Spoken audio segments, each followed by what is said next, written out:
जादुई बर्फीले महल की खोज।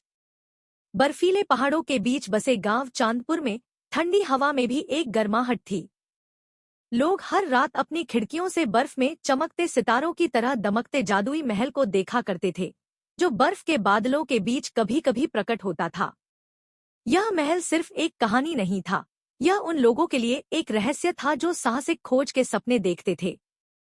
सिया, एक 9 साल की बुद्धिमान और जिज्ञासु लड़की, हमेशा इस जादुई महल को देखने की ख्वाहिश रखती थी।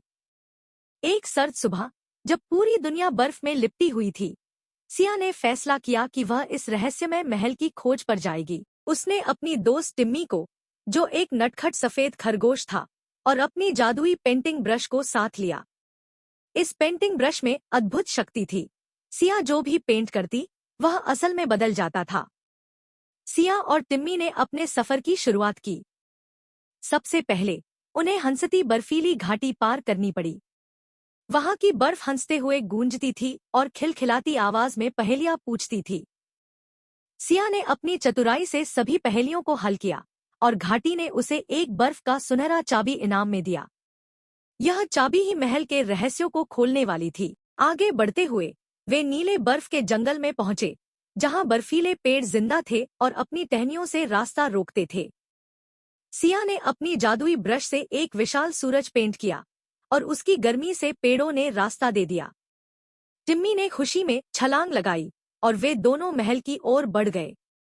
अंततः वे बर्फ के चमकते महल के दरवाजे तक पहुंच गए। महल का दरवाजा अपनी जगह पर नहीं खुल रहा था। सिया ने वह सुनहरी चाबी निकाली और महल का दरवाजा खोल दिया। अंदर पहुंचते ही वे देख सकते थे कि यह महल बर्फीली रानी का है, जो बर्फ और जादू की रानी थी। रानी ने बताया कि जो कोई भी सच्चे दिल और साहस से यह महल खोजने आएगा, उसे एक विशेष जादू वरदान में मिलेगा। सिया ने अपनी इच्छा बताई, मैं चाहती हूँ कि हमारा गांव हमेशा हंसी और खुशियों से भरा रहे।